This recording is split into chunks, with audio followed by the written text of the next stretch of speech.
Hey everybody, Massachusetts Prepper here. Well, today in this segment of this series on the DJI Phantom 4 and the Yuneec Typhoon H, we're going to look at the controllers.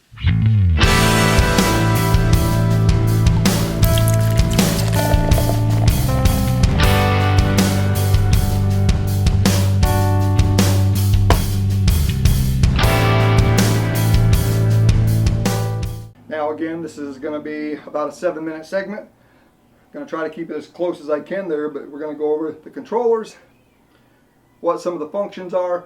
Not going to get into a whole lot of specifics or technical, but let's look at what we get with the controllers.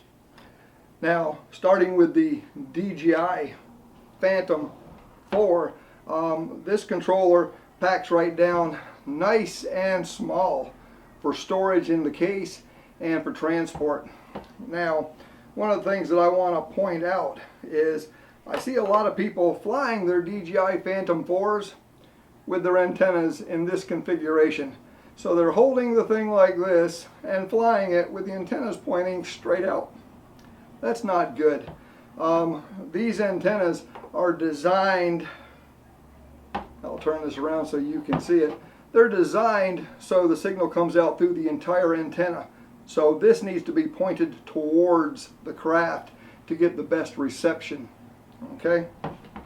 Now, as we're looking at this, we see that it has a nice fold-up holder here. The specific design of the Phantom 4 controller is basically the same exact controller as the Phantom 3. Okay. So you have your control levers here and here. You have your power on and off button and your return to home button. You do have your light display, which lets you know the battery life of the controller and whether it's powered on or not.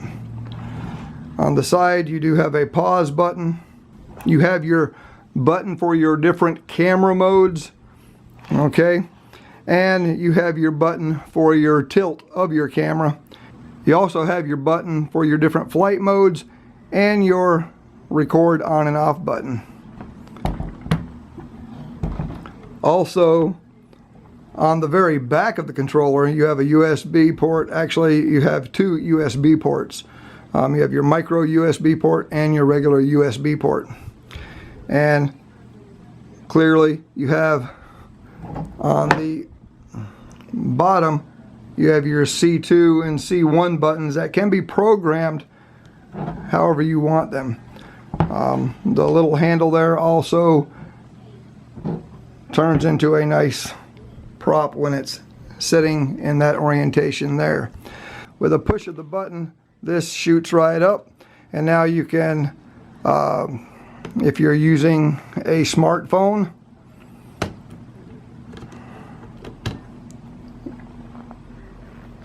such as the S6, you just put that in there, clamp it down, and it holds it. With those, yes, and that was my timer to let me know when I need to be done. Also, this will hold a tablet. One of the things to know is with the Phantom 4, you have no screen. So you are going to have to purchase either a smartphone, if you don't already have one, or a tablet. I use my iPad Mini 2, and the way you can distinguish the iPad Mini 2 from the iPad Mini, if you look right on top of the iPad, if this will focus, focus, okay, right there you have a speaker right on top. On the iPad Mini, that's all you have. On the iPad Mini 2, you have a second speaker right here.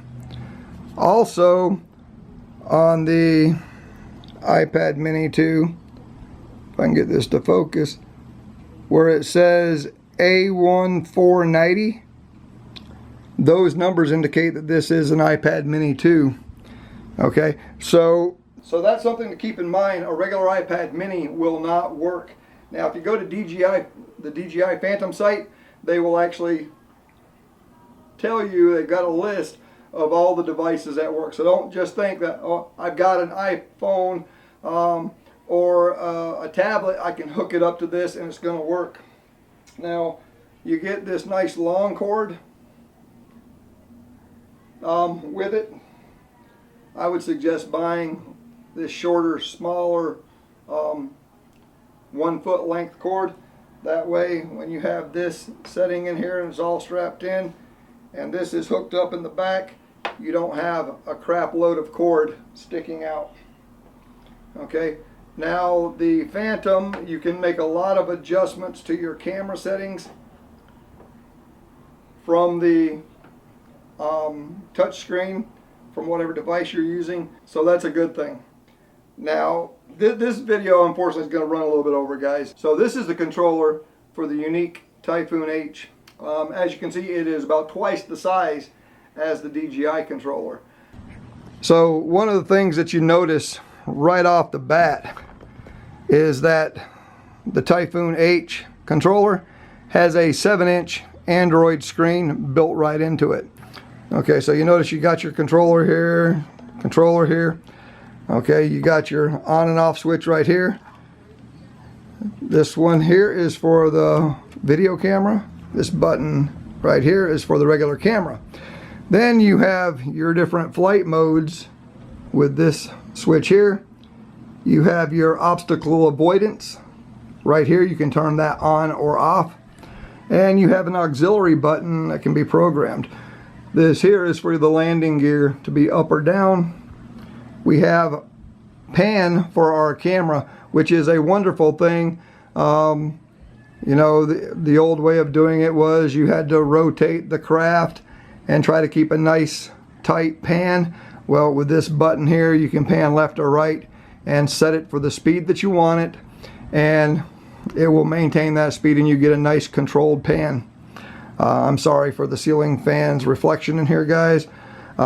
We also have a pan mode here, so we can set our pan mode, and we have a tilt switch to control our tilt. Okay, our on and off switch is the red button right here, and of course we have our antennas, and this has 2 that can be set up so we get good connection to the hexacopter. Okay, they do fold right out of the way for storage. Okay, also on the bottom we have a headphone jack, we have a micro SD card slot, and we have our USB slot for a micro USB. And of course on the bottom we have our battery compartment. We do have a nice handle here for carrying, and we have this switch here which lets us control the speed that we're going to fly the hexacopter at. So we got a turtle speed and a faster speed, and then right here we have our camera tilt for up and down. So as you can see, both controllers are laid out quite nicely and work very well. I can't really say that I like one over the other. With the Yuneec, you got this you know, nice lanyard that they give you with a neck strap, because it is quite a bit heavier than the Phantom. You can also get a lanyard that hooks up on the Phantom controller as well. Now the Yuneec comes with a sunscreen that you just clip in with these pins that are right here. You clip right in and they just, and it just stays right there. You get this with the Yuneec. With the DJI Phantom, there's a lot of different sunscreens on the market. This is one that I picked up, works quite well. Nice feature. It is extra. You're going to have to buy it extra.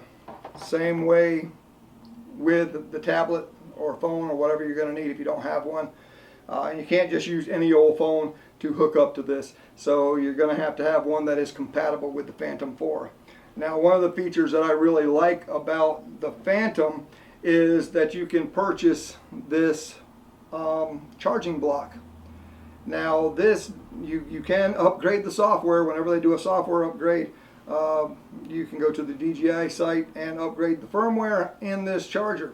What I like about the charger is it has a charging mode and a storage mode. As you see, there's 3 batteries that can be put on here at a time. You cannot charge all 3 batteries at the same time. It will charge the lowest one first and right up through, or the highest one first, I forget which it is, but it will charge them individually. Same way with getting them set up in storage mode. It will take and reduce their charge or increase their charge to get them in storage mode. I like this. This is almost a $100 item, so know that going in. With the Yuneec, there is no such device as of yet. Now there are aftermarket devices that you can put onto your battery, plug it in, and then plug that into your current charger, not the Yuneec charger, but to your current charger that you own if you have one that will set your batteries up in storage mode. With those adapters, they're running about 59 bucks is what I've seen them on Amazon. But you can get those, and that way there you can set your batteries up in storage mode. Okay, so with the Phantom, you're going to have to either own or purchase some kind of Android or Apple device to have a screen to be able to see what's going on.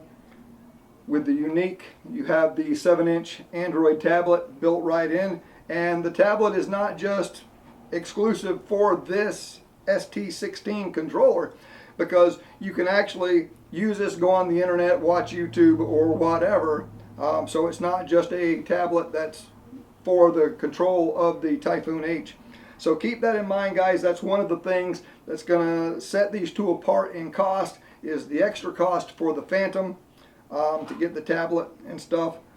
A lot of pros and cons for each one of these devices. I'm not going to get into all the technical aspects. I will tell you that you can control your camera a lot more technically through the Phantom's software, not so much through the Yuneec software. With that being said, about 75% of the people who are going to fly these quadcopters or hexacopters and are going to do it just as a hobby, having fun, and they're not really going to be all into the technical aspects of the camera, setting the ISO settings and all of that stuff, and your brightness and your white balances and all that stuff. The professionals out there that are using these for professional videography, they will really be interested in that, and I'm sure there's people out there that can explain that stuff a lot better than I can. So this video has gone a lot longer than what I wanted it to, guys, so I'm going to end it here. These are the two controllers for the two different crafts. I can't really say quadcopters because the H is a hexacopter, so in this instance I'm going to use the word drone. These are not drones. This is a drone. This is a drone. This is a drone. This is a drone. These are hobby grade UAVs. Will you survive whatever comes your way? I sure hope so. This is the Massachusetts Prepper saying, take care all.